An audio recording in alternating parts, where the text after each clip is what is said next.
J'ai envie de parler un peu de quelques petites sauces que je me suis pris sur Twitter récemment, notamment, alors c'était ce tweet-là, qui a fait un petit peu plus parler de lui que les autres, et ce tweet-là également, qui ont fait tous les deux bien parler de lui. À chaque fois, je me suis pris des gros ratios dans la gueule, et à chaque fois, je me dis, oh putain, je me remets toujours en question sur tout ce que je publie, etc. Je me dis, oh les, où est-ce que ça va? Est-ce que j'ai dit de la merde, tout ça? On va déjà commencer par regarder à chaque fois ce que j'ai dit, parce que je me dis, est-ce que j'ai vraiment dit des conneries? Et vous serez garant de si j'ai dit des conneries, si c'est incompréhensible, si c'est compréhensible. Là, on va regarder le premier où je trouve que la sauce est un peu méritée. Ce que je vois beaucoup avec les classiques, c'est un aspect en fait très mercantile dans l'histoire du cinéma. Ce film-là, c'est un classique parce que ça a fait tel nombre de ventes, parce qu'il y a énormément de gens qui l'ont regardé. C'est ça qui est dur aussi avec l'histoire du cinéma, c'est que comme les anciens films n'ont pas eu d'exploitation commerciale actuelle dans le capitalisme actuel qui est basé énormément sur la vente de jouets, de produits dérivés en fait tout simplement, il y a moins ce côté où des gens peuvent être vraiment fans de vieux films, de Citizen Kane, de L'homme à la caméra. Il n'y a pas de subreddit autour de À bout de souffle quoi, parce que À bout de souffle tu le regardes une fois et puis en fait il n'y a pas de produit autour, mais parce que c'est un film qui est un peu hors circuit de tout ce circuit hollywoodien, ce qui fait que certes t'as des communautés autour des films de la nouvelle vague, mais t'as pas une communauté spécifique autour de À bout de souffle quoi, contrairement à des communautés autour typiquement de The Room, mais parce que The Room a été exploité jusqu'à la mort en termes de produits dérivés. Perso je lirais pas ça au merch direct, c'est pas tellement une question de merch non plus, c'est plus une question de afficher de manière très prononcée le fait qu'on regarde ce film là. Je pense notamment également au Rocky Horror Picture Show. Il y a des projections annuelles, même mensuelles parfois. Le problème avec les anciens films généralement, c'est des films qui meurent virtuellement en étant historifiés. Il est mal monté surtout ce TikTok, moi c'est ça le vrai truc que je trouve mauvais, en disant voilà ce film là il est mort mais c'est important de le voir. C'est pour ça aussi que les éditeurs de films, de vieux films, même si on a le piratage, ils permettent de garder une seconde vie à ces anciens films là et de faire en sorte que ces films puissent être plus populaires et avoir des communautés autour.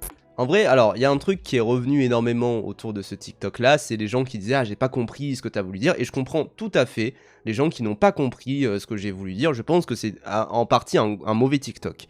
Donc, j'ai fait ce TikTok-là sur les classiques du cinéma, et il se trouve qu'il y a beaucoup de gens qui ont réagi, il y a beaucoup de gens qui ont dit quand même que c'était incompréhensible, que même c'était une mauvaise vision du cinéma, et je comprends totalement.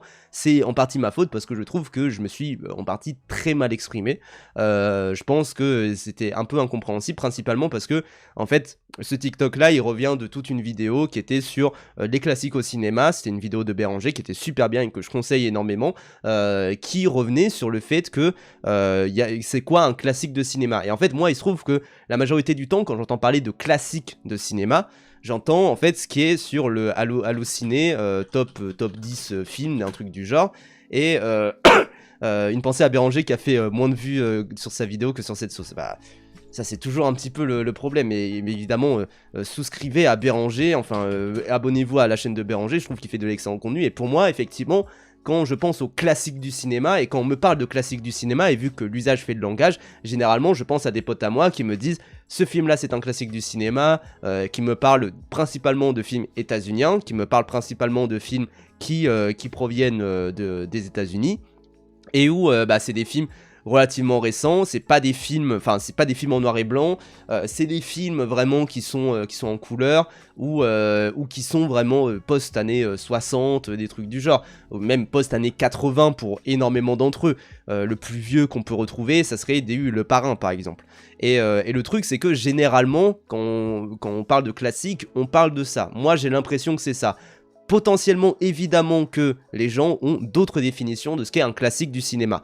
Mais moi, à chaque fois que j'entends le terme classique de cinéma, j'entends ça. Ce qui veut pas dire que c'est des bons films, ce qui veut pas dire que c'est des films importants entre guillemets dans l'histoire du cinéma, des trucs du genre. Mais généralement, quand j'entends le terme classique du cinéma, je pense à des films qui passent tous les 3 matins à la télévision, qui sont encore très largement visionnés, et typiquement je pense au Top 100 Allociné, où c'est majoritairement des films des années 90, parce que généralement les gens sont matrixés par ce genre de films là, et parce que c'est des films de trentenaires, et que la majorité de ce qui est populaire actuellement, c'est des trucs de trentenaires, de quarantenaires, des trucs du genre.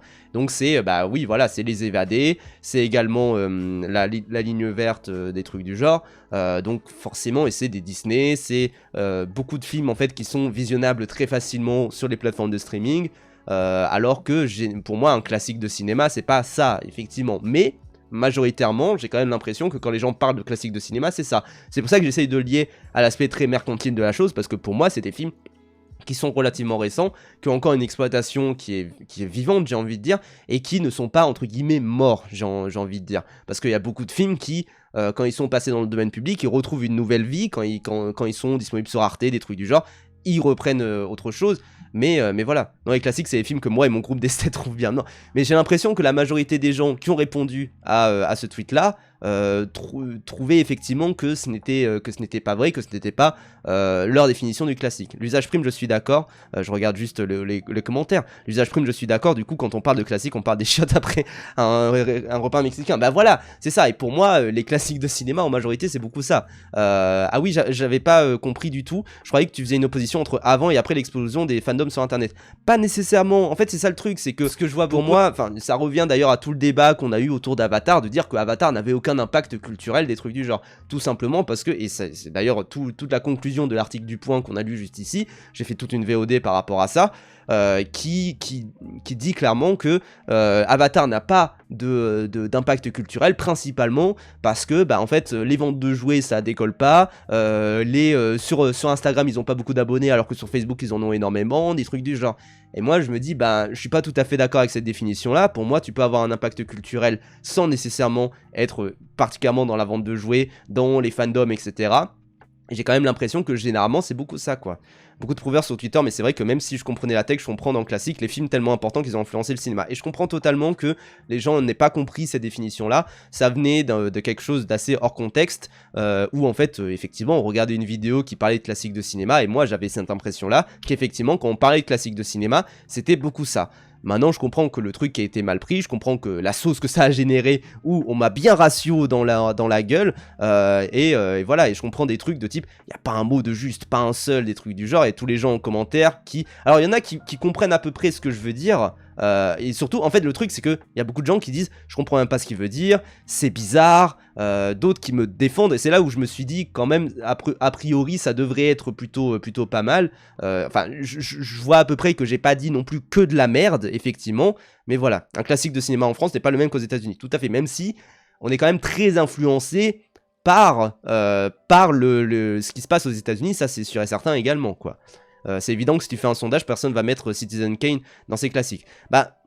Encore une fois, moi c'est toujours l'exemple que je prends très souvent, c'est qu'en fait, on est aussi dans une sphère très cinéphile, entre les cinéphiles, ce qui fait que quand on parle de cinéma, on est entre nous, entre guillemets, on est chez nous, voilà, pour prendre des termes de l'extrême droite, tout ça, mais on est chez nous, et effectivement, quand on parle de cinéma, on est entre cinéphiles, et pour nous, c'est évident que Godard a été important, c'est évident que Citizen Kane a été important, mais quand on sort de la sphère cinéphile, la majorité des gens, quand ils parlent de classiques de cinéma, c'est des films qui passent tous les 4 matins sur TF1. Là, typiquement, c'est la période de Noël. Il y a énormément de films qui repassent et qui sont des classiques du cinéma et qui sont considérés comme étant des classiques du cinéma par ces chaînes de télévision-là. C'est pas non plus les films les plus importants de l'histoire du cinéma, quoi. Donc bon, je suis grave dans le cercle restreint de cinéphiles. Non, mais...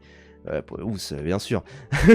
Le vrai compas pour connaître l'influence culturelle du neuf, c'est de voir son nombre de fanarts de cul sur Ult34.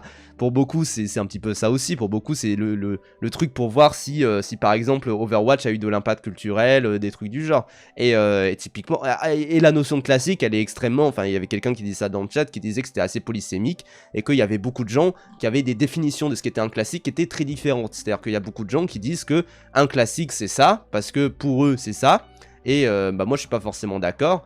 Maintenant, il y a quand même quelque chose où c'est des définitions très différentes.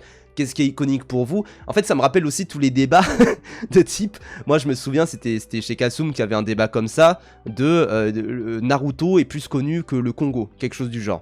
Le Goku est plus connu que le Mali, des trucs comme ça. Donc vraiment, c'est quelque chose où, à chaque fois, c'est des critères pour définir qu'est-ce qui est un classique, qu'est-ce qui est connu, qu'est-ce qui est reconnu.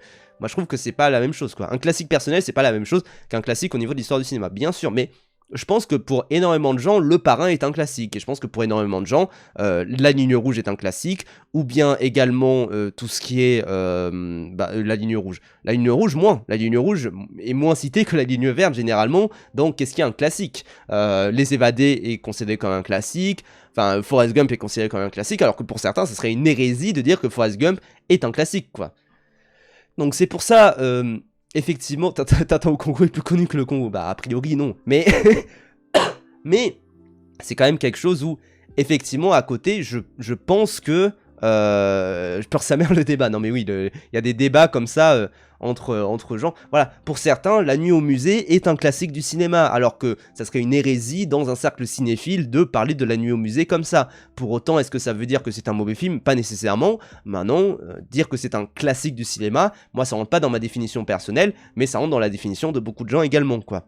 Donc bon, pas certain que le grand public soit familier avec Malik. Bah peut-être un poil Tree of Life au moment où c'est sorti, mais je pense qu'à part ça, la ligne rouge, ça sort un petit peu de ça, quoi. Par contre, tu veux dire quoi par le merch? Parce que là, de loin, hors contexte, la tête a l'air plus rincée. Bah en fait, c'est tout simplement que...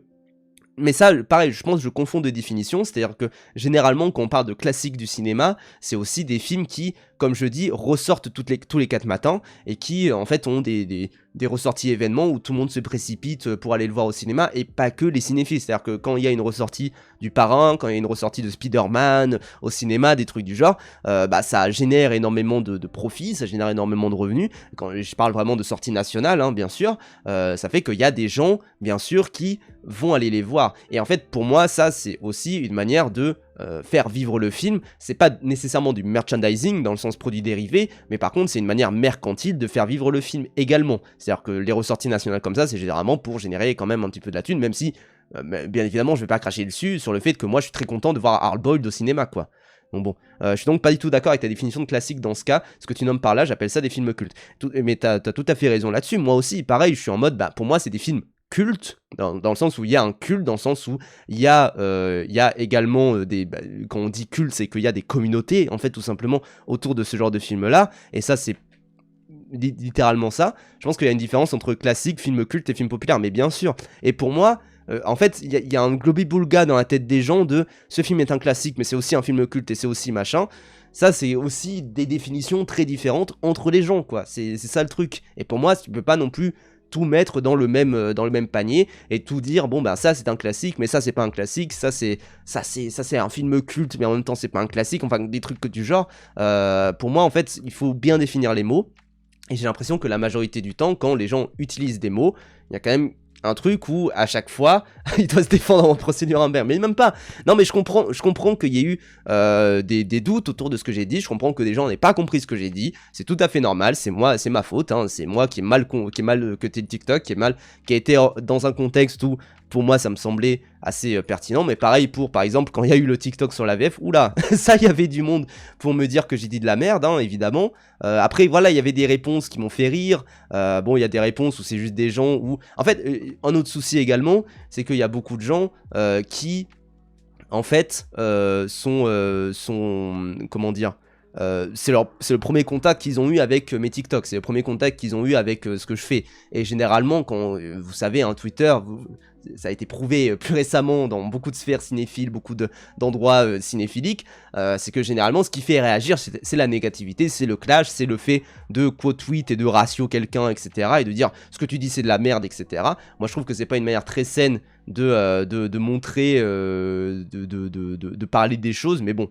Pourquoi pas. Non mais il y a des trolls qui sont vraiment très très bons, hein, ça bien sûr. Je vous présente l'homme mot en personne. Ça c'est vraiment des gens, je trouve, je pense qu'ils veulent principalement montrer qui maîtrisent un petit peu l'usage des mots et qui pensent être des grands critiques de cinéma. Moi je trouve que c'est un peu bébête, mais bon. Et parce que généralement, c'est aussi ça, il y a beaucoup de grands critiques de cinéma, ils passent énormément de temps à écrire en fait les pires horreurs autour de certains films. Alors voilà quoi, le mot en personne, non, heureusement que non. Mais voilà, mais moi je suis d'accord typiquement avec un trait qui dit ça, qui dit, je sais pas, je trouve ça un peu effrayant, déjà l'esprit mercantile a toujours existé, c'est juste que les enjeux financiers autour des films a bougé avec le temps. Mais des films considérés comme des classiques un brin datés, actuellement, pouvaient être des objets très populaires en leur temps et bâti leur potentiel commercial. Actuellement, le cinéma populaire n'existe plus vu qu'il s'architecture autour d'une idée simple, l'existence permanente, par tous les biais possibles, continuer de diffuser en continu un nouveau produit référencé comme appartenant à tel univers.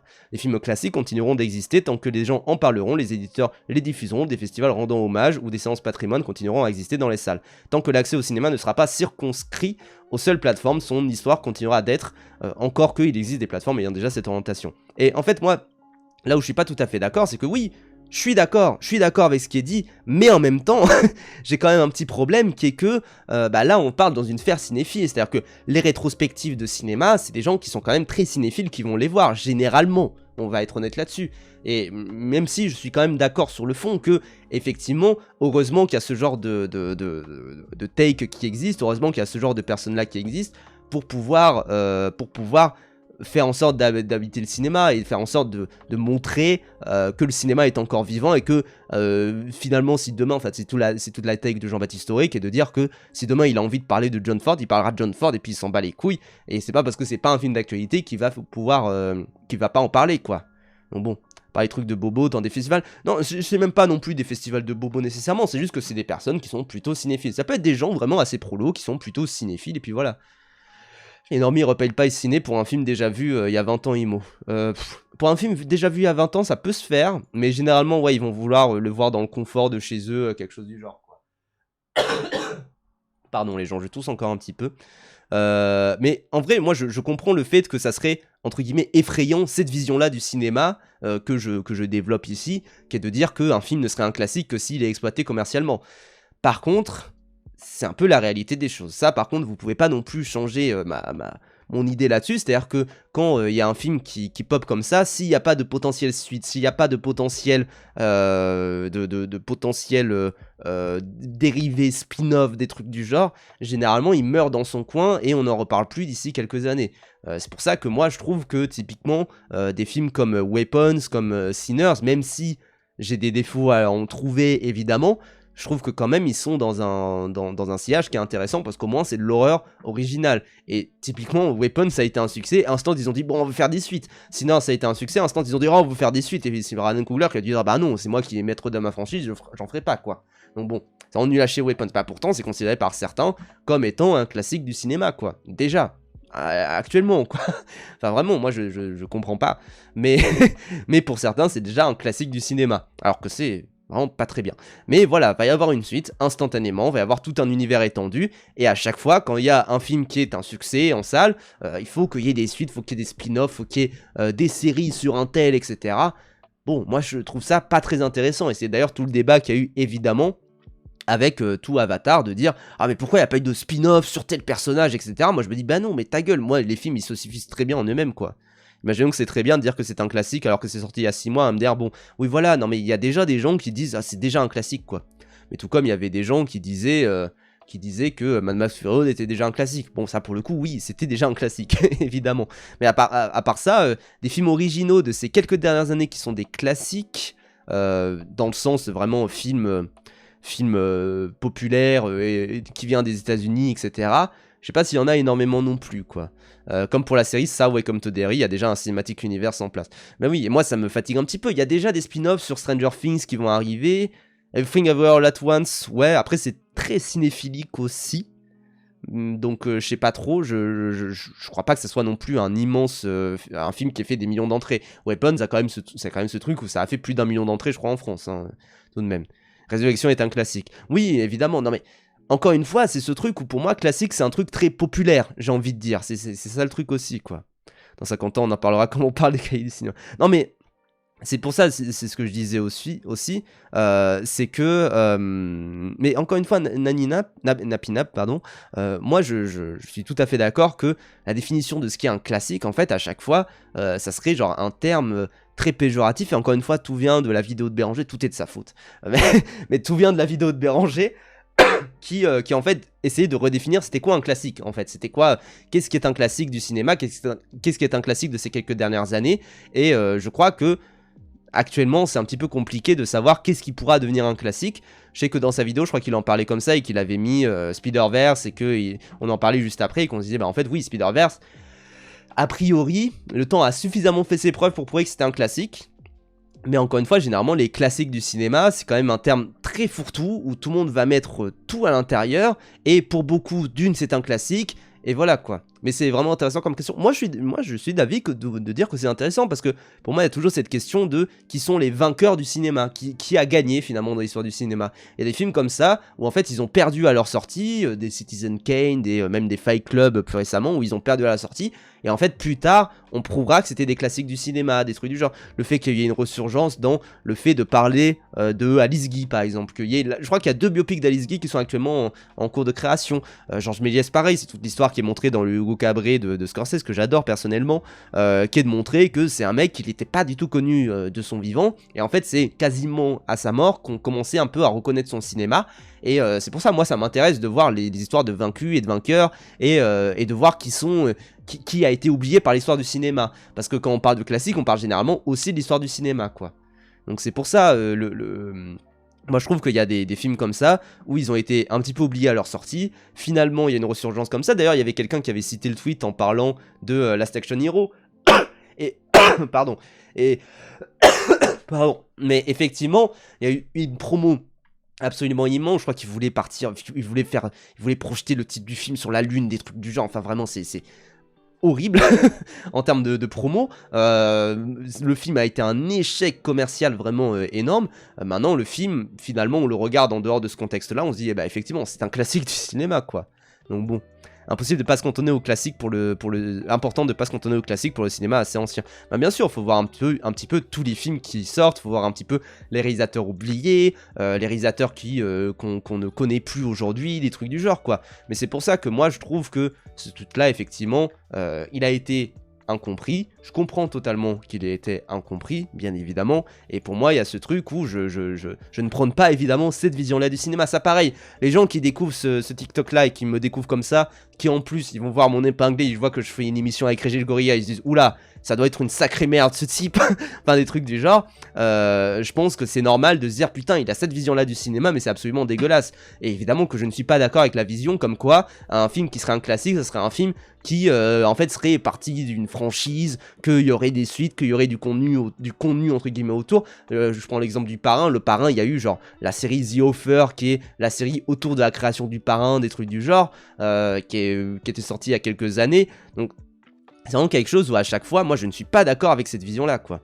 Le culte de l'auteur IMO, ça joue contre ça, car on a fait des noms canoniques qui mettent d'autres films sur le côté, juste car leurs réals n'ont pas bénéficié du travail autour. Bon, ça c'est toute une question un petit peu annexe, qui effectivement est très intéressant et très pertinent à juger, sur le fait que quand t'as des réalisateurs qui font 2-3 films comme ça par-ci par-là, c'est un peu dur de les mettre en avant, et c'est pour ça que les travaux justement des cahiers du cinéma de l'époque, en dehors de la politique de l'auteur, c'était aussi de mettre en lumière des gens qui n'ont pas fait énormément de films. Je pense notamment à Jean Vigo, qui aujourd'hui est un nom incontournable quand on étudie le cinéma français, bien sûr, mais c'est un petit peu à l'époque, les cahiers du cinéma, ils mettaient vraiment extrêmement en avant des réalisateurs qui ont été oubliés et qui n'ont pas été bien vus par la critique. Notamment, c'était Hitchcock, qui était vu comme étant un réalisateur uniquement réalisateur populaire, un peu comme, je sais pas, aujourd'hui Franck Gastambide ou Philippe Lachaud, et qui disait non mais attention, il y a quand même de la qualité dedans. Bon, évidemment, Hitchcock n'est pas Franck Gastambide ni Philippe Lachaud, je ne les compare pas comme ça, mais en fait à chaque fois il disait non attendez,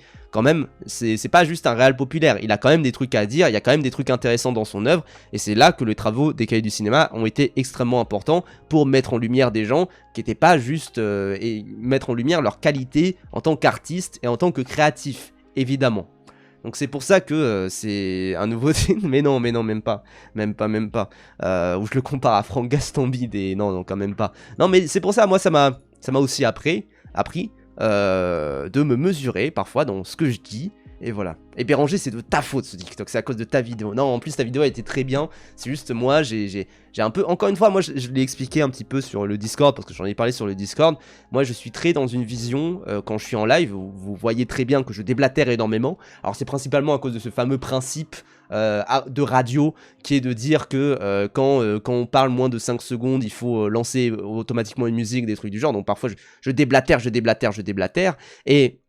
le truc c'est que généralement je suis dans une forme d'écriture automatique. L'écriture automatique c'était tout un mouvement dans les littératures qui était d'écrire un petit peu ce qui nous vient par la tête et ensuite d'y trouver du sens. Moi c'est quelque chose qui me fascine et généralement quand je parle de cinéma je parle un petit peu comme ça. C'est à dire que je sais à peu près, je structure à peu près ce que je vais m'apprêter à dire. Pareil là sur le React, même si j'ai pas encore vu la vidéo, je sais à peu près ce que je vais dire dessus, mais par contre j'ai des trucs qui parfois sortent comme ça assez naturellement et ensuite soit je vais me dire attends j'ai dit une connerie là, soit je vais me dire attends là je vais essayer d'un peu plus creuser et ça moi je trouve que c'est une bonne manière mine de rien d'aborder les streams. Je trouve que c'est assez sympa mine de rien, donc c'est pour ça il faut vraiment être dans cette forme là. Je pense que ça donne des streams intéressants du moins et que ça donne parfois des takes où je dis un truc comme ça et je me dis attends là je suis vraiment beaucoup dans mon truc et c'est typiquement ça quand on est dans des react etc, c'est que quand on est dans des trucs où je fais du react, bah en fait je suis dans un contexte de vidéo qui fait que je vais appliquer des formes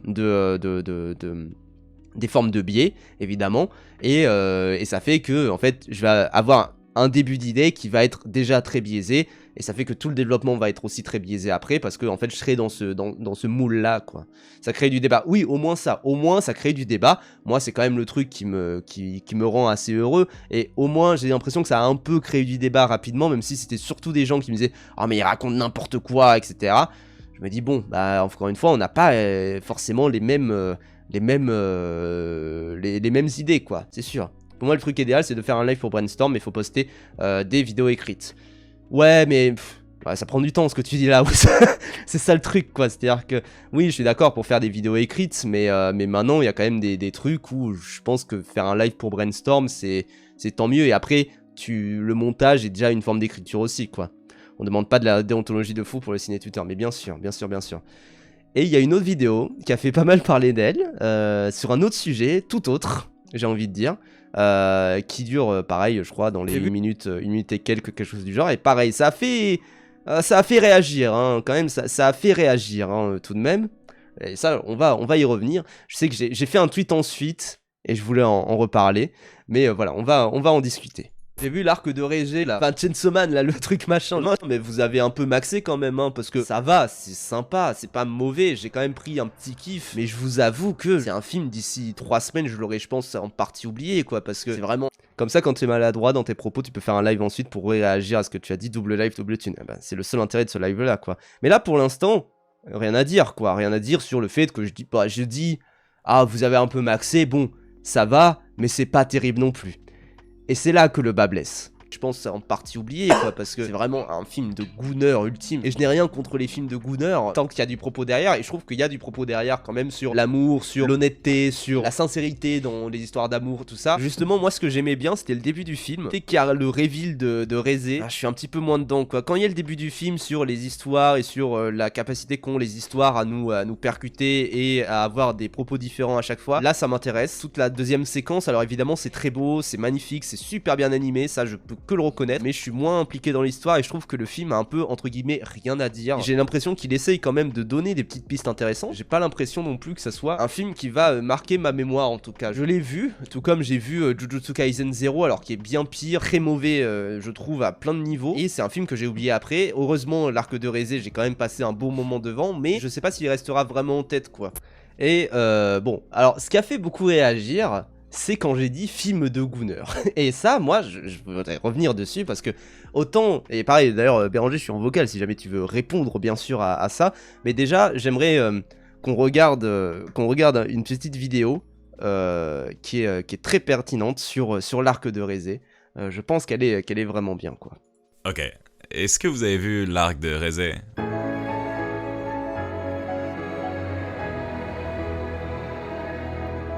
Excellente vidéo, dis donc. De prime abord, on pourrait penser que c'est effectivement un film de Gooner, comme j'ai pu le voir un petit peu à gauche à droite sur internet, mais je suis pas trop de cet avis-là. Parce que selon moi, ça serait un petit peu aller à l'encontre de ce que le film développe, et ce sans vraiment pousser la réflexion. Tiens, la scène de la piscine par exemple, qui a pu paraître pour certaines et certains, peut-être comme quelque chose de très mignon ou même candide, je dirais. Et ben c'est en réalité une scène bien plus profonde qu'elle en a peut-être l'air. Et ce, sans mauvais jeu de mots bien sûr, je suis Augustin. La nudité dans cette scène a un véritable symbole. Un symbole de pureté, accentué par la lumière qui se reflète sur les corps. Bref, c'est très beau et très puissant, très profond. Vous avez pas compris le film Chainsaw Man. Voilà, c'est très très fort. Abonnez-vous évidemment à Béranger, qui effectivement, il a mis un commentaire là tout à l'heure, qui disait, qui disait quoi déjà? Je pense que Chainsaw Man est facile dans mon top de l'année, hein, mais j'ai pas pris ce que t'as dit personnellement, je m'en fous, c'était marrant.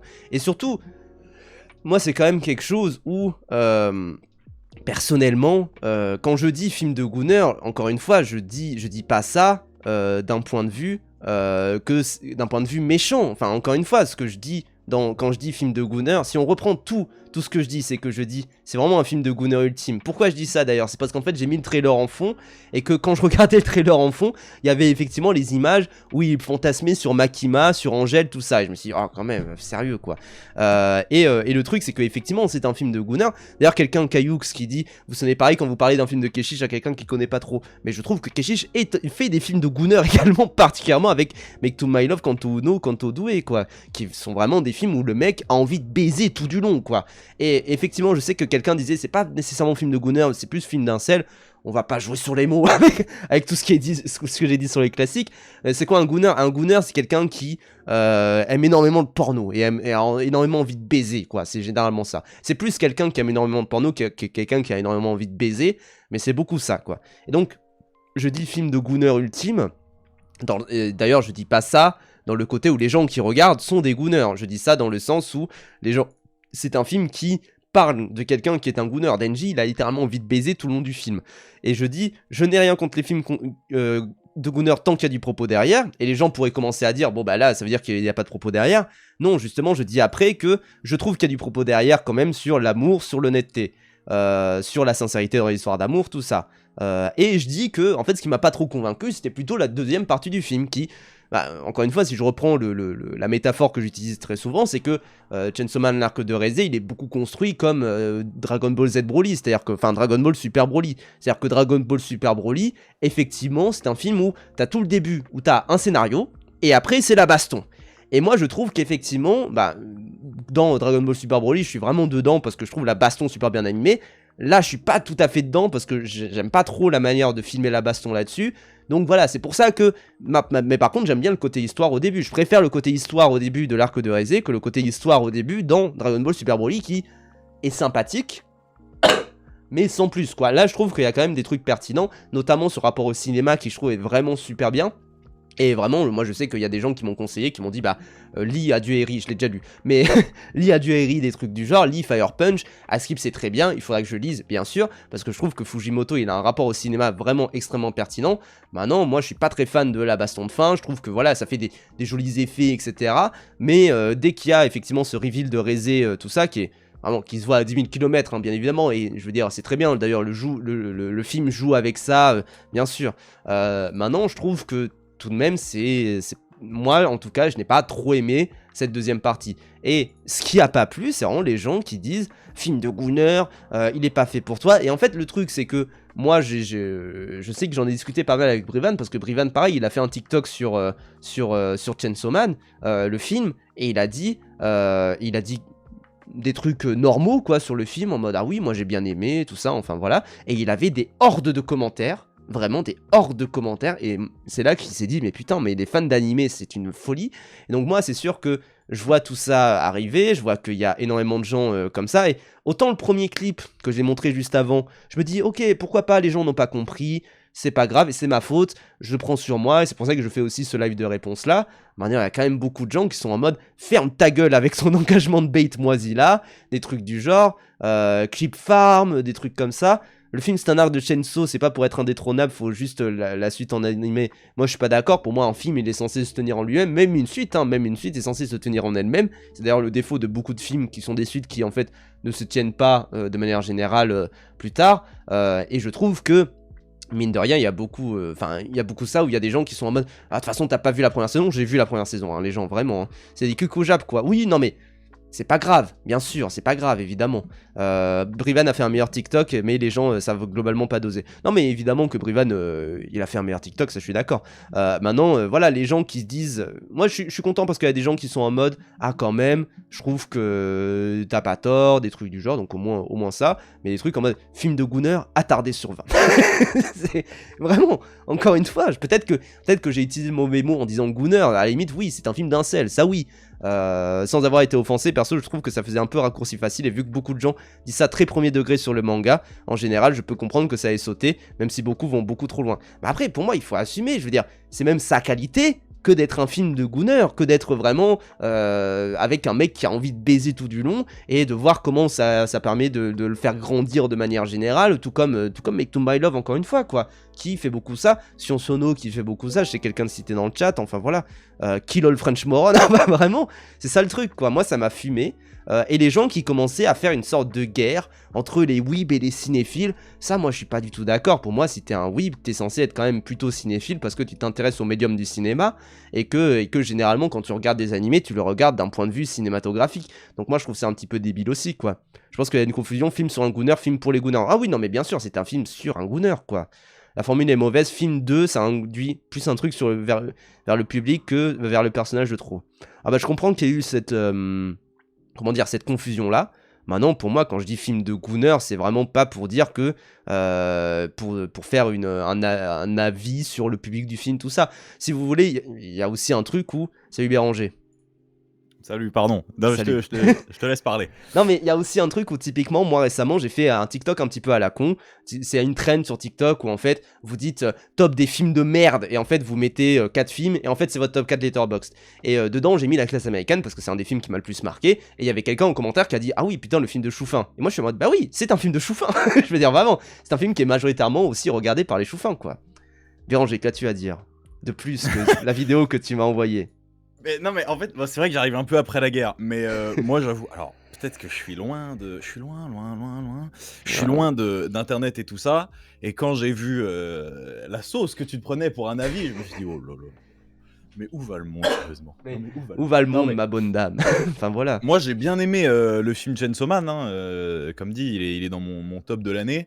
Moi, tu dis que je suis un Gunner, c'est gaulerie, quoi. Je veux dire, ça va aller, quoi. Oui, hein, je veux dire, on s'en c'est ça fout, vos quoi. problématiques, les gars? Non, mais surtout, tu sais, genre, c'est pas, enfin, comment dire, il y a des films où les gens se traitent d'obsédés sexuels, des trucs du genre, en mode, tu as regardé Make to My Love, tu es un obsédé sexuel, là, je me dis, bon, les gens, il faut doser un petit peu, mais là, même, admettons, j'ai traité tout le monde qui regarde ce film-là de Gunner, je suis en mode, bah, c'est pas non plus, encore une fois, je dis que je n'ai rien contre les films de Gunner, c'est quand même... Je veux dire, je reconnais que c'est bien, c'est quand même quelque chose. Surtout, juste après, tu précises que c'est justifié en fait le film que ce soit un film de Gunner, tu vois. Oui, voilà. Et encore Donc, une fois, moi, voilà, j'ai été très convaincu par le début. Je me disais, putain, c'est pas mal. Même tu sais, c'était les scènes dans le cinéma, tout ça. Je me dis, putain, c'est bien, ça capte bien quelque chose. Et moi, c'est la suite où, dès le reveal de Rezé, tout ça, où je me suis dit, ah, bon, bah là, ça explose dans tous les sens. Bon, ok. D'accord. Vas-y, attends, c'est ton droit de réponse, je suis Guillaume Play. Ah, d'accord, ok, ça. Ah, ok. Mais attends, mais du coup, qu'est-ce que t'as pas aimé, toi, dans la deuxième partie? Parce que... Non, mais c'est que c'est juste des explosions dans tous les sens, tu vois. Et je suis en mode, ah oui, Ouais. sympa. Voilà. En fait, je trouve que la forme prend le pas sur le fond, dans le sens où... En fait, c'est un peu le syndrome Demon Slayer, tu vois, où visuellement, oui, c'est joli, il y a des effets dans tous les sens, mais bon, derrière, on se fait un peu chier, quoi. Ouais, voilà, et moi je trouve, enfin j'en discutais avec pas mal de potes qui pareil ont pas aimé, bien aimé tout ça, je trouve que la scène sur la plage à la fin, je me dis putain elle est bien quoi, enfin pareil elle est très très bien, et voilà quoi, c'est mignon, c'est le Fooly Cooly Évangélion de leur génération, ouais il y a un petit peu ça quoi.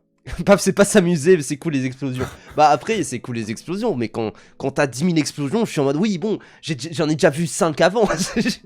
Mais c'est bien. Après, moi, je vais être franc. Oh là là, je me suis régalé. Je trouve que ça... Il y a une créativité qui se dégage de toute cette scène. Il y a une caméra qui est d'une liberté un peu... pas du tout, qu'est-ce que j'allais dire? En fait, je sais pas, j'allais ramener ça à Keep Up Demon Hunter, dans lequel je me disais, j'ai pas passé un moment de fou, mais je me disais, putain, la caméra, elle est un peu libre et tout, c'est cool à voir. Et là, purée, pareil, t'as une liberté visuelle où on va vraiment servir du médium de l'animation pour essayer des trucs qu'on n'a pas l'habitude de voir dans le cinéma d'action, qui plus est avec une échelle comme celle-ci, donc le combat de fin, il y a des explosions partout, il y a un truc gigantesque, etc. Je trouvais ça vraiment cool, quoi. Oui. Je sais plus pourquoi Non je mais dis ça, et mais puis, oui, il y moi a pas de propos derrière, par contre, ça c'est sûr. oui, non, mais c'est sûr. Et puis, tu sais, à la limite, je m'en fous. Tu vois, le film passe dans une seconde partie où il y a aucun propos. Encore une fois, dans Dragon Ball Super Broly, il y a aucun propos sur la deuxième partie parce que c'est juste de la baston et de la baston. Et je trouve la baston, enfin, je préfère quand même la partie baston dans Dragon Ball Super Broly. Je trouve elle me marque plus, bien sûr. Mais je comprends totalement que les gens se disent bon bah là c'est la seconde partie. En fait, c'est juste que ça m'a surpris aussi, tu vois, ce côté basculement soudain. Et en même temps, bah, c'est très bien, tu vois, de faire un basculement extrêmement soudain, mais ça m'a Bah, beaucoup ça crée une surpris. rupture de fou. Ouais, et C'est en trop fait, bien. je me suis dit, ah putain, c'est dommage, parce que tu vois, il y avait juste avant la scène de la piscine, qui était vraiment bien, et je me dis, ah putain, ça commence à rentrer dans quelque chose, et après ça s'arrête pour lancer la baston, quoi, tu vois. J'ai un peu ce sentiment là Ouais, je aussi. comprends. Mais c'est vrai que après, et je trouve que c'est un peu ce que je peux reprocher à l'écriture de Fujimoto en général. Je trouve que, attention, peut-être qu'on va me tomber dessus aussi, mais je trouve qu'en termes de rythme, Fujimoto, il a un petit souci. Ah ouais, pourtant j'ai Il y l'impression qu'on a... le vend beaucoup sur ça, tu vois, genre... Après, moi j'ai Mais lu je que les ses emmerde, les one-shots, autres. j'ai lu que Look Mais Back et Adueri, et je trouve tu ça vois, très même bien. Look Back, je trouve Mm. que dans sa dernière partie, toute l'histoire est rushée dans sa dernière partie. Mm. Après, c'est un one-shot, et pour le coup, il est vraiment tout petit. Mais du coup, on prend pas le temps d'instaurer quoi que ce soit. Et je pensais que justement, à travers l'animation, enfin, l'adaptation animée, on allait justement prendre le temps de peut-être instaurer un récit, Finalement peut-être ça plus dure 40 développer les minutes, ouais, personnages. super. Ça dure 40 minutes, c'est hyper rushé, tu vois. Et je trouve que c'est un peu pareil dans Chainsaw Man. J'ai rattrapé tout le manga. Je suis pas tout à fait à jour. Voilà, je me suis arrêté à la fin de la partie 1 parce que je dis c'est bon, moi ça me va comme fin de manga. Mais j'ai trouvé que, ouais, pareil, l'arc de Rézé, pour l'avoir lu du coup en manga, je me disais putain, c'est pas rushé, mais ça va vite quoi. Et Ouais. du coup, je me suis dit putain, c'est bien de le faire en film parce que en faire toute une saison, on n'allait pas prendre le temps de développer quoi que ce soit. Et c'est vrai que pour le coup, ça développe pas grand chose quoi. Mm. Non mais bien sûr. Mais c'est pour ça que... Enfin, putain, mais j'ai encore des citations sur l'autre tweet, c'est le tweet sur les classiques du cinéma, ça paraît. C'est ta Ouais. faute, hein. J'assume fais-en. tout. Après, je sais plus qui a dit dans le chat que effectivement, attention, la rediff de ta vidéo YouTube là où tu réactes à ma Oui. vidéo a plus de vues que ma vidéo. Et ouais. C'est Ça ça me qui va. est J'en suis dommage, ravi. écoute. Non, Mais mais un ça jour, me fait tu me rire, c'est galerie. dépasseras. Moi, tant que les gens enfin, tant que la vidéo est vue par des gens, moi ça me fait plaisir, tu vois. Oui, non mais bien sûr. On a invité ce génie à France Inter. Bref, non mais ça me fume, hein, vraiment, ça me foudroie. Hein. Ce mec est souvent Attends, il y a invité... quelqu'un qui a dit ça? Oui, non mais bien sûr, il y a un mec qui a dit ça, mais là il y a 4 minutes, tu vois. Genre le tweet, je sais pas pourquoi, Ouais. il remonte un petit peu, enfin voilà. Et il y a quelqu'un qui dit, ce mec est souvent invité aux avant-premières du Christine Cinema Club, c'est faux, je suis allé 2 fois là-bas, qui diffuse exclusivement des films qui ne sont pas trop récents, mais sinon je savais pas que personne achetait du physique fait par Potemkin et autres, ni des Criterion Collection. Bah par contre, c'est quand même une réalité que très peu de gens en achètent, quoi. C'est quand même Ouais. quelque chose de très cinéphilique, quoi, les trucs Criterion Collection, tout ça, quoi. Bah oui, et puis même quand tu vois ce que Potemkin sort, enfin je suis désolé, ils sortent pas des gros blockbusters ou quoi que ce soit. Moi je suis très content, j'ai mon Ah oui, Blu-ray, non, mais 4K, Potemkin, c'est de incroyable, The hein, bien House. sûr, ce qu'ils font. Et c'est pour ça, moi, Ah, c'est c'est un pas- truc, d'ailleurs, je le précise, je le dis, c'est pour ça que c'est un truc. Moi, par contre, ça, c'est un truc qui m'énerve, c'est quand on me fait me dire l'inverse de ce que je dis. Parce qu'à la fin du truc, je dis, c'est pour ça que c'est important, les éditeurs de films, de vieux films, même si on a le piratage, ils permettent de donner. De garder une seconde vie à ces anciens films-là et de faire en sorte que ces films puissent être plus populaires. Genre c'est quand même quelque chose où je le dis, tu vois, que c'est très bien que des éditeurs comme Potemkin, comme même Criterion Collection, du coup plus aux États-Unis, existent, trop bien. Mais bref, enfin voilà, ça m'énerve, ça m'a énervé ce tweet-là, le fait qu'il y ait eu Mais des t'as bien retours raison. comme ça. Et Par c'est contre, ça me termine, le mec qui t'a cité là, il a dit ouais, ce mec il est invité en France Inter. Il a vu qu'il y avait d'invités aussi dans l'émission parce que c'est Oh, peut-être ça t'es peut-être pas la première cible à avoir. ça hein. oui, T'es pas ça la oui. première cible. Il a vu qui est invité à France Inter, enfin bref, hein, c'est quand même quelque chose. Hein. Mais c'est pour ça, je sais pas, en plus la moitié des gens qui me citent pour dire tu t'as dit de la merde, etc., ils me suivent, je me dis bah... Vous êtes masochiste. Je sais pas. Il y a une manière de dire les choses aussi, enfin je sais pas, voilà, peut-être que je suis mentalement pas Non, prêt à internet ou quoi. Non mais moi je reconnais que on n'a pas tous la même définition de ce qu'est un classique, et moi je suis en mode l'usage fait le langage.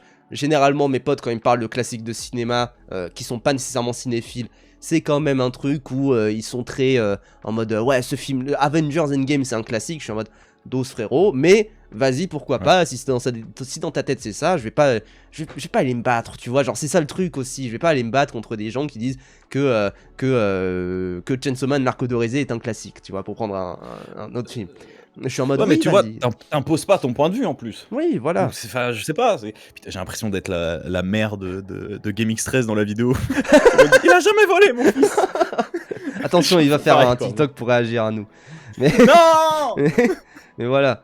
Non, mais clairement, après sur Chainsaw Man, je trouve le plus gros michot, c'est ton deuxième tweet. Oui, c'est vrai, ça par contre, le deuxième tweet, Mais je ça, j'ai pas comprends. vu. Non, en Qu'est-ce que t'as gros, dit? le deuxième tweet, c'était moi qui disais la moitié des réponses en mode mais non, tu comprends pas, c'est pas un film de Gunner, c'est mature et adulte, alors que c'est un shonen, littéralement pour adolescents, avec une petite photo avec un Pépé qui joue, Pépé the Frog qui joue avec ses jouets. Alors, Ouais. pour le contexte de ça, c'est qu'en fait, je me faisais bombarder vraiment de gens qui répondaient à ça, et j'étais en mode, et vas-y, là, ils ont cru que c'était un rage bait, non, là, je vais faire un vrai rage bait, parce que pour le coup, ça, c'est vraiment un tweet où effectivement, c'est le pire des arguments, j'ai envie de dire. Bien sûr que ça n'a rien à voir, le côté shonen, etc. Il y a quand même un truc où les shonen peuvent être analysables, et c'est d'ailleurs un truc où, je le dis en tweet juste en dessous, je précise, j'ai rien contre les œuvres adolescentes, je trouve que c'est les plus intéressantes et émotionnellement fortes, que ça soit au cinéma, entre parenthèses Escape from the 21st Century, en jeu vidéo, entre parenthèses Final Fantasy, ou en manga, entre parenthèses Death Note. Mais il faut reconnaître que c'est ado. Ça, voilà, c'est quand même un truc où je pense que tu montres Chainsaw Man à un ado, il est en kiff total, Bah il peut ouais. tout à fait approcher le truc. Tu montres d'autres mangas à des ados qui sont pas nécessairement des seinen d'ailleurs, hein. Parce que je sais qu'il y a des gens qui ont dit ça se voit, notamment Oculos qui est dans le chat actuellement, qui a dit ça se voit, c'est le genre de take de gens qui trouvent que les seinen c'est plus mature. Non, je trouve aussi que les seinen c'est très adolescent par moment quoi. Bah, évidemment, mais Oui. alors là, évidemment. Mais même au-delà de ça, tu sais, c'est ce truc de dire mais qu'est-ce qu'on s'en branle? Qu'est-ce que c'est visé, tu vois? Oui. Genre, je sais pas, à partir du moment où l'œuvre est bien écrite, elle s'adresse à tout le monde. Alors oui, elle peut être visée d'un point de vue monétaire ou, tu vois, Oui. à un certain public, mais en règle générale, vas-y, l'art, on va pas commencer à le classer selon les âges, le genre ou quoi que ce soit, quoi. Oui. L'art, c'est l'art, hein, les Et gars. bien sûr, et je pense qu'il y a aussi un truc où, enfin, moi je suis vite fait de loin quand même le Shonen Jump, j'ai aussi l'impression que parfois il y a des trucs en mode un peu industrie plante où ils se disent ah putain ça c'est vraiment à viser de tel type de public, etc. Je suis en mode ah vas-y ok. Et c'est quand même quelque chose où je pense qu'il y a beaucoup d'œuvres comme ça qui sont faites avec un public cible, tu vois, genre... Genre Kagurabachi, par exemple, pour mes otaku du chat. Évidemment, probablement. Mais Voilà. mais voilà, mais je sais qu'il y a des œuvres où je me dis putain, Darling in the Franxx, ils savent exactement ce qu'ils font, tu vois, ou des trucs genre Zootopie, je sais qu'ils visent tout le monde, tu vois, genre je sais que c'est à viser de tout le monde, c'est pas à viser de 3-4 pélos dans leur coin. Je sais que des films peuvent dépasser évidemment leur visée de base, je veux dire, je pense que l'histoire de Suleiman était censée, entre guillemets, ne pas fonctionner, et fonctionner dans un cercle assez cinéphile, tout ça, mais qu'en fait, le sujet était très large et que ça a touché beaucoup plus de monde que prévu. Et c'est tant mieux d'ailleurs que ça touche bien plus de monde que prévu.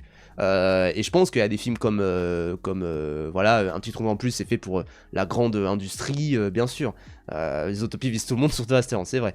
Mais c'est aussi quelque chose où je pense quand même que les shonen, et c'est un truc où, pareil, j'ai eu des retours qui me disaient non, mais Chainsaw Man, c'est différent. Et je dis ok, mais où est-ce que c'est plus mature, entre guillemets, et à chaque fois on me disait ouais il y a plus de violence. Je suis en mode attends mais c'est parce que la majorité des gens qui jouent à GTA, qui jouent à Call of Duty, c'est des ados aussi, genre vraiment, enfin peut-être pas la majorité. Tu veux de la violence? Renseigne-toi sur le lore de FNAF, mon gars. Ah, la ça, morsure de putain. 87, ça te parle? Qu'est-ce que c'est violent, hein, vraiment. Bah ouais, et la fanbase de FNAF c'est que des gosses, genre vraiment. Mais en fait, j'ai un peu cette vibe-là et tout quand j'ai vu les réponses à ton tweet de gens qui représentent une niche, tu vois. Bon, même si les fans de manga, c'est de moins en moins une niche, tu vois, mais les fans de Chainsaw Man, peut-être qu'en France, c'est encore assez niché. Oui. Et donc, par conséquent, ils ont peut-être ressenti ton tweet comme le fait de ne pas être pris au sérieux et ils vont rechercher à travers un contenu soi-disant mature une manière d'être accepté ou d'être pris au sérieux ou quoi que ce soit, quoi. Alors que on s'en branle. On s'en branle, au les pire gars. c'est ado, Je c'est me pas suis pris grave. une tarte sur FNAF 4. Oui. On s'en fout. C'est Sur bon. FNAF 4, vraiment. Oui, non, mais je comprends. Et non, mais en fait, c'est vraiment un truc où, pareil, je sais qu'il y a des gens qui ont été choqués parce que j'ai dit à la fin que Jujutsu Kaisen 0 était nul à chier. Et moi, par contre, ça, je m'en tiens. C'est vraiment nul à chier, Jujutsu Kaisen 0. Mais. Je fais bon. De quoi? Je suis en train de lire en ce moment Jujutsu Kaisen. Je me rattrape plein de shonen là. J'ai vu Demon Slayer il y a pas longtemps. Oh, tcha, c'est bon ça. Horrible. Oui, voilà. En fait, ma frustration, elle vient surtout de l'obsession de la catégorisation seinen, shonen, qui de nos jours veut plus dire grand chose, mis à part le magazine de prépublication et Imo. Même ta réponse au deuxième tweet m'y chote un peu. Ça, je comprends aussi, bien sûr, que le fait que. Et même Vas-y. en fait, ça fait des années que cette catégorisation, elle a plus vraiment de sens, tu vois. Si on regarde même les débuts de Junji Ito, donc un auteur de manga horrifique, Tomie, donc son premier manga, il est sorti dans un magazine shoujo, Oui. parce qu'on associait toute l'imagerie horrifique des mangas de l'époque à un truc de shoujo, et on romantisait certaines choses. Alors bon, ça c'est encore un autre débat, mais vas-y, on s'en fout, on va pas classifier par genre des Oui, œuvres. voilà, c'est débile. Il se trouve que au Japon, il y a quand même ce truc de classifier par genre. Après, c'est un truc où effectivement, t'as de plus en plus de mangas qui sont à la frontière des genres et surtout, moi, je trouve que la classification par genre de type je trouve que c'est vraiment très mercantile, de type pour les ados, tu vois, genre vraiment shonen, ça veut littéralement dire pour les ados. T'es en mode putain, mais sérieux les gars, t'as pas genre nous en tant que genre de cinéma français, t'as pas des cinémas français pour les ados, tu vois, même si il y a des films qui, de fait, entre guillemets, sont plus regardés par les ados, notamment les films d'horreur, des trucs du genre, quoi. Ouais, ou même certains teen movies où bah, il y a la dark romance en Ouais. ce moment qui est un peu qui a le vent en poupe. Ouais, bien sûr, avec bah là il va y avoir en plus l'adaptation de Hurlevent là machin, des trucs du genre. Ouais. Et même toutes les séries pour teen, tu vois, tout ce qui est Outer Banks, des trucs du genre. Elite. Voilà, ouais, les young adults, c'est vraiment, enfin c'est pas pour teen, c'est vraiment young adult. Ils veulent un peu se détacher de l'image des teens et ils sont en mode ouais young adult. Bon, ok. Mais voilà. Mais je sais que j'ai trollé aussi dans les commentaires où je disais non mais c'est bon, c'est encore un shonen tout ça. Et c'est des gens qui, encore une fois, sont dans une opposition, et en fait dans cette sorte de complexe d'infériorité, mais c'est un peu le même complexe d'infériorité qu'ont beaucoup de gens fans de jeux vidéo, tu vois. Tu sais, dans tout le débat, le jeu vidéo est-il un art ? Les gens disent, ouais, mais si on considère le cinéma comme de l'art, on peut aussi considérer le jeu vidéo comme de l'art, et en fait, t'as des gens, type d'Antoine Goya, qui vont dire non, c'est pas de l'art, et du coup, ils vont encore plus répliquer tout ça. Moi, la vérité, je m'en branle, c'est un art, c'est pas un art, je m'en fous. Reste que, il y a des gens qui discutent de ça en tant qu'art, ça m'intéresse. Des gens qui, de manière générale, vont comment dire, aller sur autre chose et dire non, pour moi, c'est pas de l'art. Ça m'intéresse un peu moins parce que je trouve que tu fermes des portes en fait en disant ça, quoi. Ouais.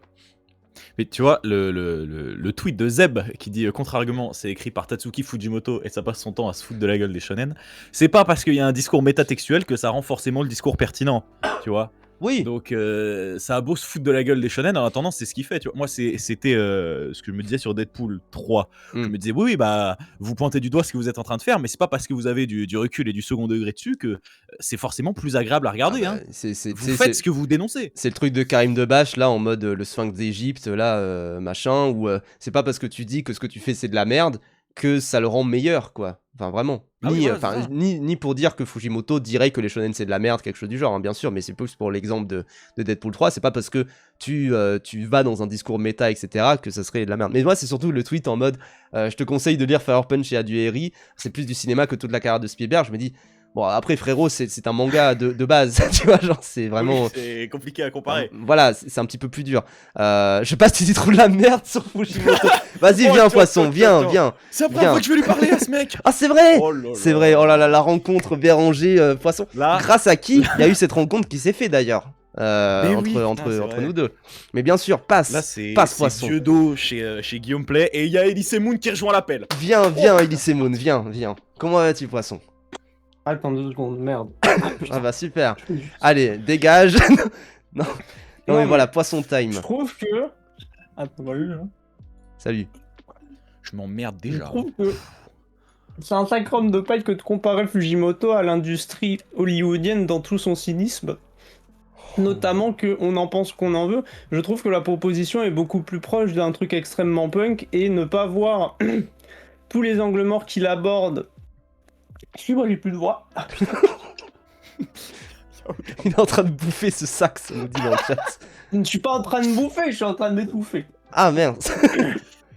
Continue comme ça. Je trouve que voir la question du méta comme quelque chose de similaire à ce qui est produit dans l'industrie, c'est ne pas comprendre ce que dit Fujimoto dans son rapport. À la limite, on peut dire mercantile aux œuvres d'art, mais je trouve qu'il a un rapport très, comment dit-on, média mix. C'est notamment pour ça que je trouve que c'est stupide de mettre la première partie de l'arc Rézé au-dessus ou en dessous de la deuxième. Alors j'ai pas vu le film, moi j'ai juste lu le manga. Il y a super. Genre 2 ans, non mais à un moment donné, moi tu sais, je suis très honnête. Je trouve que c'est une take de merde. Parce que je trouve qu'il met au même niveau une romance de con que son rapport extrêmement enfantin avec les explosions. Et c'est notamment ce qui est très intéressant. Et ce qui est très intéressant, c'est de voir la manière dont il va dynamiter les codes de son genre et à son niveau de son truc, comment on appelle ça, son système éditorial, tout en gardant un affect particulièrement premier degré. Non, oui, je vois le truc où Et effectivement. notamment, je trouve qu'il ne tombe jamais dans une fandomisation, dans tout le rapport qu'il entretient avec la mort ou non de ses personnages. Oui, bah c'est du évangélion dans le texte, quoi. Un peu, mais je dirais... comment dit-on? Je dirais il a moins le parcours d'Anno qu'il a eu en tant que otak fan de... comment dit-on De mecha. Ah putain. Non, merde. C'est... Oh putain, bref. Tout le monde s'emmerde. Il a hein. moins... Oui, voilà, quel déjà chapeau. En fait, il a moins un regard très fandomisé et vraiment, je trouve que Fujimoto est juste un énorme autiste. Oui, non mais moi, il y a un truc où moi je kiffe Fujimoto, genre Look Back et Adueri, j'ai adoré. Je les ai lus comme ça parce que tu sais, c'est des one-shots donc c'est plus facile à lire, tout ça. J'ai pas envie de m'engager dans, je sais pas combien il y a de tomes là actuellement sur Chainsaw Man. Faut que je les lise à un moment, ça c'est sûr et certain parce que 21. ça ne peut que me plaire. Fire Punch, pareil, je crois que c'est terminé pour le coup et il me semble que c'est plus court. Ouais, il y a une oui, réédition Crunchyroll récemment en 4 tomes, mais réédition à chier. Alors attends, est-ce que c'est Crunchyroll ou Kazé hein Attention, parce que Kazé est de non, retour. c'est Crunchyroll. Ah putain, non, c'est Oui, encore c'est- sur Crunchyroll. Ok, C'est c'est une bon. réédition. Mais oui, effectivement, Fire Punch, moi, il faut que je le lise. En plus, effectivement, si c'est 8 tomes, très bien. Immonde réédition, ça nous dit dans le chat, super. Mais effectivement, moi, ça peut que me plaire parce que moi, du peu que je vois dans l'arc de Rézé, mais également, surtout dans Adueri, plus que dans Look Back, encore une fois, parce que Adueri, moi, je l'ai lu, j'étais quasiment au bord des larmes sur son rapport au cinéma, sur comment il voit le cinéma, comment il voit entre guillemets la consommation de cinéma. C'est un gros mot, mais voilà, vous avez très bien compris. Moi, je trouve ça exceptionnel, bien sûr. Maintenant, l'arc de Rézé ne m'a pas trop convaincu dans ce côté-là, justement, parce que je me dis, ah, c'est un petit peu dommage, parce que là, il essaye d'aborder le thème de l'amour, le thème vraiment de l'obsession, tu sais, amoureuse, et du fait du goumin également, tu vois, pour prendre un terme plus récent. Moi, je suis pas tout à fait rentré dedans, et principalement, ouais, effectivement, je trouve que dans l'arc de Rézé, ce rapport aux explosions, je me dis, ah, ça, on a compris, tu vois, c'est un peu ça, quoi. Après, je me dis que dans Adueri, du coup, tu dis que ce qui t'a touché, c'est son rapport au cinéma, mais c'est un rapport différent encore qui creuse dans l'arc de Rézé, tu vois. Ouais, bien C'est sûr. Enfin, c'est normal que ça te touche pas de la même manière. Oui, évidemment. Moi, j'ai été Évidemment. très touché parce que je trouve que le personnage de Denji, il est très touchant dans son rapport à l'amour et sa recherche de l'amour, et c'est un truc qui passe à travers justement pas des. Après, bon, putain, c'est vrai que j'ai lu Chainsaw Man après avoir lu Demon Slayer, donc pour moi, j'avais l'impression de Oui, redécouvrir un truc. C'est Shakespeare Waouh en comparaison. Voilà. Mais du coup, où il y avait vraiment ce truc pas manichéen, tu sais, où c'est un personnage qui est un gros dégueulasse à plein d'égards différents et qui pourtant arrive à rester attachant grâce à l'écriture justement de Fujimoto qui, pour le coup, même si je trouve que dans le développement de ces personnages, il prend parfois pas assez le temps de les développer, quand il le fait, je trouve que c'est particulièrement efficace, quoi.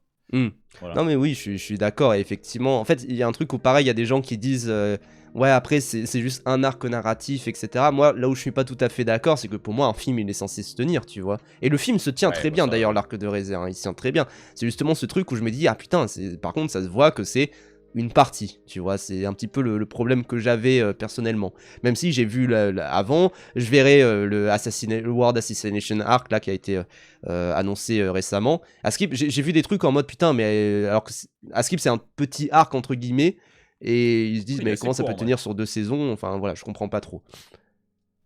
Il est assez court, mais d'un point de vue visuel, je pense que ça va s'éclater. Alors là, S'envoyer, bien C'est le sûr, meilleur.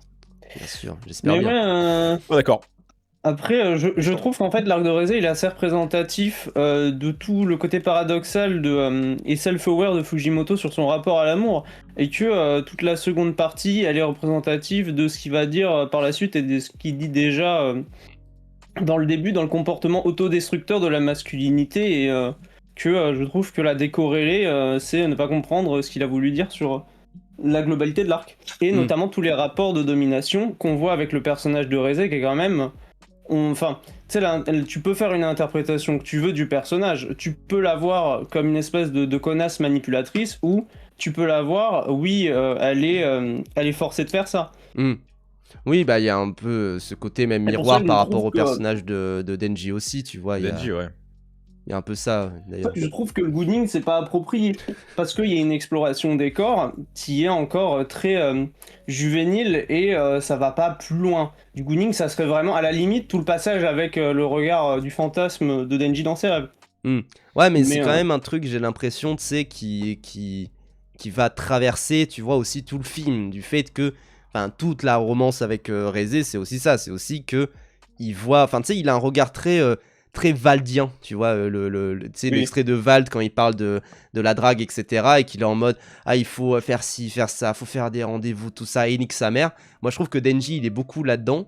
Il est beaucoup dans ce paradoxe-là, où en fait, tu sais que quand il traîne avec Reze, c'est aussi en partie pour ce but-là, principalement parce qu'il a cette scène de fantasme au début. Et principalement c'est un parce peu qu'aussi son- il y a eu toute la saison 1, tu vois. Enfin, Ouais, voilà, c'est que son j'ai vu. objectif à travers toute la première partie, hein, globalement. Alors, c'est un objectif qui évolue et qui permet justement de traiter des thématiques. Et en fait, on va déformer cet objectif pour l'amener autre part. Mais l'objectif de base du personnage, ça reste ça, tu vois. Donc, moi, Mm. qu'on dise que c'est un truc de Gooning, oui, c'est évidemment que c'est réducteur, mais c'est comme Choufin ou quoi que ce soit, tu vois. Donc, Oui, moi, bien je trouve sûr. Et puis ça va ailleurs. plutôt Et que c'est puis, marrant. pour continuer la comparaison avec Make to My Love, parce que j'adore comparer ça. Dans J'adore Make Kekish, to... hein, mec. Oui, mais même tout Keshish, effectivement, c'est quand même beaucoup des gens qui veulent baiser à chaque fois dans les films de Keshish. Mais quand tu regardes Make to My Love Kanto Uno, certes, c'est un mec qui veut baiser, mais déjà, ça va pas être comment dire, sa valeur cardinale, bien sûr. Et surtout, il y a un moment, pendant 20 minutes, t'as juste un agneau qui est en train de naître. T'es en mode, ah ouais, putain, mais t'oublies que c'est juste un mec qui a envie de baiser tout le long du film, quoi. Et tu pars sur d'autres thèmes, tu pars sur le thème de la natalité, sur le thème de la beauté de la vie, de la nature, etc. Et là, effectivement, Reze, moi je vois des gens qui disent c'est très émotionnel, presque plus que charnel, et je suis d'accord. Mais effectivement, parce qu'il apprend à aimer, j'ai envie de dire, il apprend à surpasser son côté très incel de je veux baiser, genre vraiment, il apprend à dépasser ça. Et je trouve que son arc il est très intéressant, là du peu que j'en ai vu d'ailleurs de Denji. Je comprends parce que j'ai des potes qui sont vraiment ultra fans de Chainsaw Man, au point où ils ont fait genre des courts-métrages inspirés de Chainsaw Man, mais qui en fait parle pas du tout de ça. Notamment j'ai un pote qui s'appelle Gaspard, que je salue si jamais il regarde, et qui a fait un court métrage qui est inspiré de Chainsaw Man, et je vois effectivement la évolution de l'arc de Denji, et je me dis putain mais c'est trop bien, tu vois, comme personnage. Et je comprends que des gens qui aient des personnalités un peu incel, un peu gooner, etc. s'identifient à ce personnage là aussi, tu vois. Ah oui, ça c'est sûr et certain. Mais bah, Ah oui, ça reste tout des à gens fait, qui passent à côté du propos. Oui, mais j'espère aussi que, enfin, tu sais, il y a ce truc où pour moi un manga n'est pas censé avoir un message, tu vois, n'est pas censé dire des choses. Mais en fait, j'espère que, encore une fois, j'ai pas lu la suite, mais j'ai quand même l'impression que c'est un manga qui aussi a fait pas mal évoluer les gens, et que les gens sont de moins en moins dans ce truc du je veux gouner, je veux baiser à toute berzingue, etc. Après avoir lu un truc comme Chainsaw Man, alors que de base il rentrait un petit peu comme ça, quoi. Attends, comment ça pourtant un manga ça doit pas. Bah non, mais tu sais, Je suis curieux. c'est pas que ça a pas de message, mais c'est, tu sais, ce truc, là, c'est pareil au cinéma de dire un film il doit changer l'humanité, tu vois, un truc comme ça. Ah oui, ok, ouais. C'est un Oui, peu non, comme c'est ça la aussi. vision utilitariste de l'art, quoi. Oui, voilà, c'est ça. C'est pas, pour moi, il y a pas un but utilitaire de Chainsaw Man, de se dire oui, le film est censé faire ça, etc. Je suis en mode bah non. Donc c'est pour ça, mais j'ai quand même l'impression que les gens qui lisent Chainsaw Man, une fois qu'ils sont à jour, du coup, ils ont évolué quand même en tant que personne, et qui se disent ah quand même, c'est vrai qu'effectivement, faut que j'arrête de regarder les meufs comme des trous, enfin voilà quoi. Mm. Mais vous ne m'en demanderez pas que c'est un shonen, et que shonen veut dire pour jeunes garçons.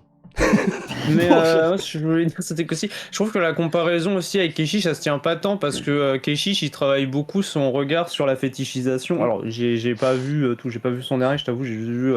Oh, tu fais Merde, bien. là. La Oh, vie d'Adèle. putain, celui avec les lesbiennes. La vie d'Adèle.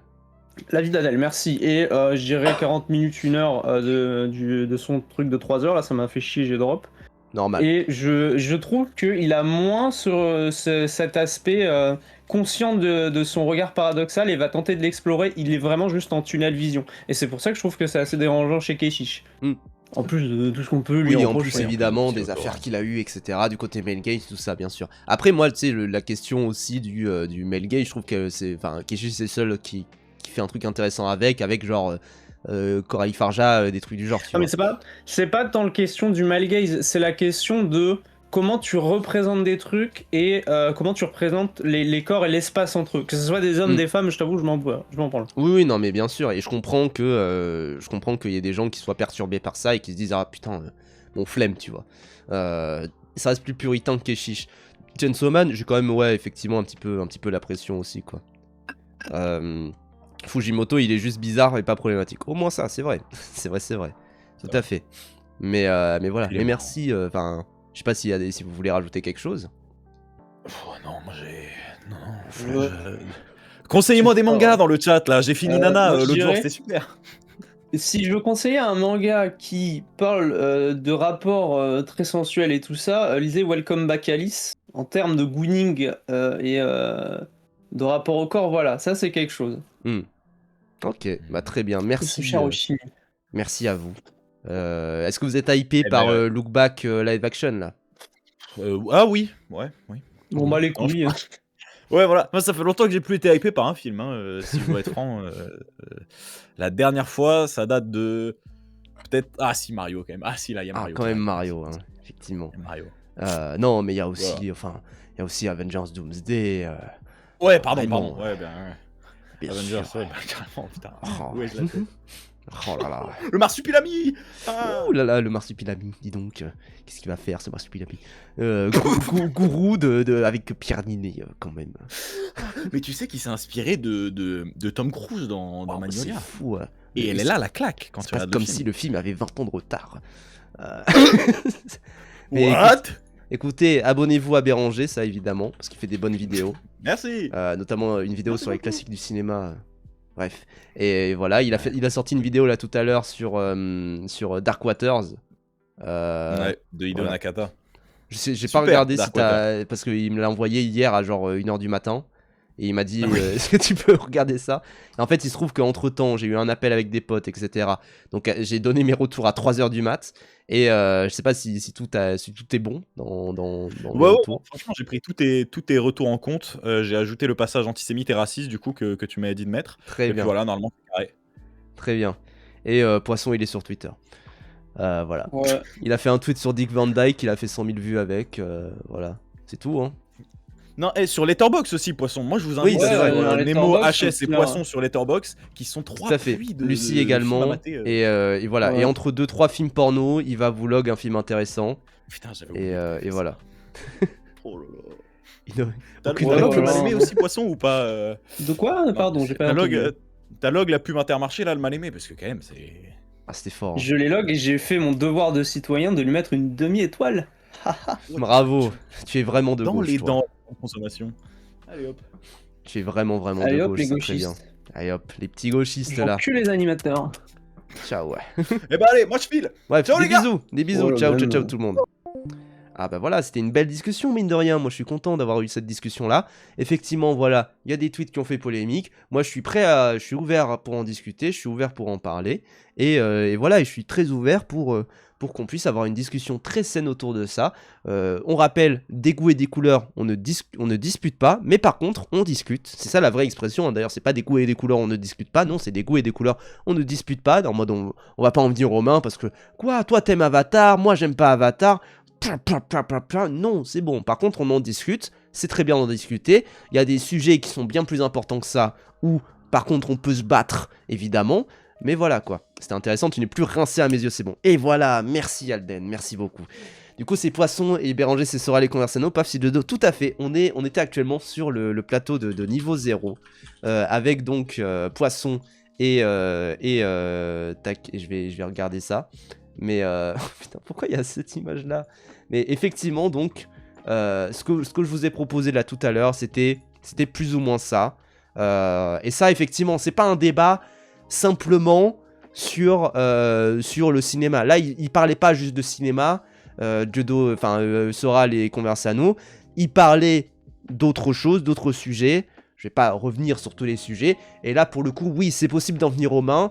C'est le seul moment où je me suis dit, Soral avait peut-être un peu raison de tabasser Conversano, même si il est débile. Enfin bref, c'est pas pour les mêmes raisons.